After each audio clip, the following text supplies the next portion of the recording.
I guess my question is if they were able to prove that he couldn't have gotten the communication in time. It's really impossible because you'd have to show that I didn't know about it at the time. I don't approve of it. Maybe that would get you somewhere. But if he said, no, I did it, that's all you need. And he has said that. He said, yes, I did this. I approved it. That's all you need. Let's see. There's a couple different. It would be very, very difficult to find any kind of smoking gun on this. Yeah, you'd have to prove that writing, and then you have to show that he still says that, no, I didn't know anything about it. What's going on here? So the core issue is White House He Chief has of said Staff that before about a few things. What's going on here, man? Jeff Zients authorized the AutoPen's use for documents, particularly on the night of January 19th, 2025, less than 14 hours before Biden left office. Emails show a late evening process after a meeting with aides ending around 10 p.m. An aide summarized Biden's decision and sought approvals. Zients replied at approximately 10:31, stating, I approve the use of the AutoPen for the execution of all of the following pardons. Sometimes via his aide, Rosa Poe, who had access to his email and acted with his verbal permission. Yeah. I think the ultimate question is, right, is it legal for the Biden to say after the fact, yeah, it was fine? Does that make it an executive action? Yeah. It is not improper for him to approve of something after the fact. If the chief of staff says, we're going to do this, and then are you okay with that, boss? Yeah, I'm fine with it. That's all you need. But so let me ask you another question. If someone said, hey, go use the AutoPen and pardon all these people, and then a day later said, hey, boss, by the way, I told them to go do this. Yeah, that was fine. Is it the same thing? I would think it'd be okay. Like as far as overturning it, because there's no real process for overturning a pardon. It's so broad in the Constitution. Plus, there's no requirement you need to sign anything for a pardon. The person just has to accept the pardon, and it's done. That's why I think this is much ado about nothing. You may be right that he wasn't all there at the end of his presidency, but as far as undoing pardons, no, that's not going to happen. I think the bigger question is just who has the willpower to enact their willpower. Who has the willpower to enact their willpower? It's a question of, as we've seen over the past several years, the way the political game is being played is you can assert things without a fact or basis, and as long as you're willing to tell men with guns to do it, it'll get done. So looking back at basically everything we've seen over the past 8 years with the Russiagate scandal, with the arrest of Trump's lawyers, things that are unprecedented happen if people in power want them to. So we can make the argument that, right, arresting Jenna Ellis and charging her under RICO is unprecedented, unconstitutional, and downright insane. They did it anyway.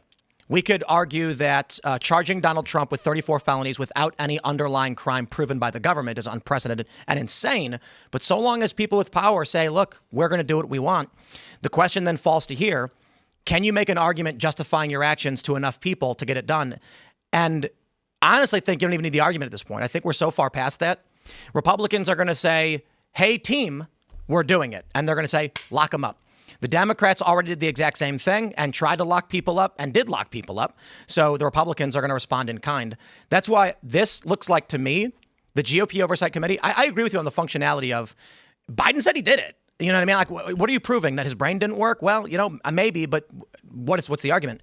The ultimate argument is going to be, we've now decided, and we will ask the courts to assert that is not acceptable, and then they'll use that to go after Fauci, Schiff, or whoever else had received pardons for the unprecedented amount of time covering a wide array of unknown crimes. Well, also, it's a little bit unprecedented as far as legal territory goes. Again, my understanding as a non-lawyer, to have somebody in office who's so clearly steeped in cognitive decline. This is something people talked about this a little bit with Reagan, where they said former staffers came forward after his administration and said that he seemed to be losing it a little bit. But with Joe Biden, not only was it so far advanced that people were able to tell when he was president, I mean, while he was still running, during the primaries, people were talking about this, the fact that the man was clearly in some stage of senility. Except the media. So except for the media. Corporate media. But the media did what we knew what they would do, which is they said he's not in cognitive decline, and then as soon as he left office, they started publishing their books and doing their op-eds, and he actually was in cognitive decline, and here's the esoteric knowledge I had being in the administration the whole time. Well, there's another argument too, and it was that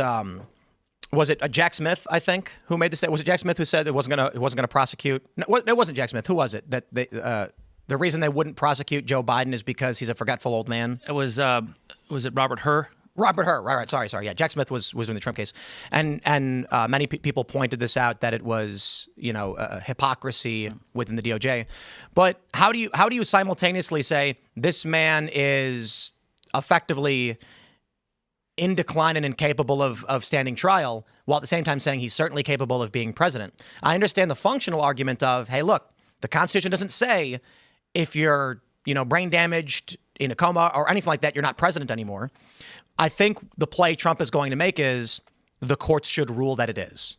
Right, but I don't think it'll go anywhere. I mean, are you expecting, when you say the court should rule, so who challenges it? Is it Comer who has standing to challenge someone's pardon, a president's pardon? No, it would be when the DOJ brings criminal charges against Anthony Fauci, for example. Oh, yeah, but I mean, okay, well, if they bring criminal charges against someone who's been pardoned, that's going to be a quick decision. And the pardon power is so broad, so absolute, that it's not that. I just think that'd be a waste of time. I don't think the DOJ does that, and they certainly won't bring criminal charges against President Biden for doing that, because the Supreme Court has given pretty much blanket immunity to the president for any official action. So that's why I think like a lot of this stuff just spinning our wheels, and it's fair to talk about cognitive decline. I mean, Democrats have talked about that after the fact. It's fair to talk about Robert Hur, because Robert Hur did come out and say that.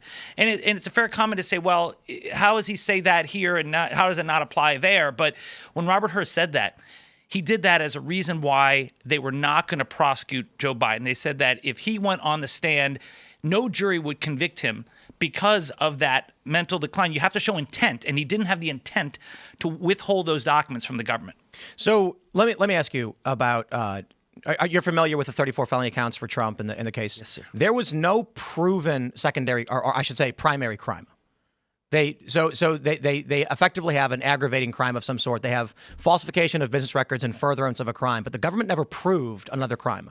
So this violates due process. Well, they didn't have to prove it beyond a reasonable doubt. You just have to show that it led to another crime, which was the initial one was the falsification of business records. And the other crime, they gave like 3 options. And said, we don't need to prove it. That's right. That's right. Well, that's unprecedented. I mean, the government has to prove a crime against someone if they're going to accuse them of it, right? It didn't have to be proven beyond reasonable doubt, but they had to at least show the theory, and they did show the theory. And then the judge allowed it, and the jury found unanimously that he had. Thanks for checking out this clip from Timcast IRL. Make sure to watch the show live Monday through Friday at 8 p.m. Subscribe to this channel, and we will see you all there.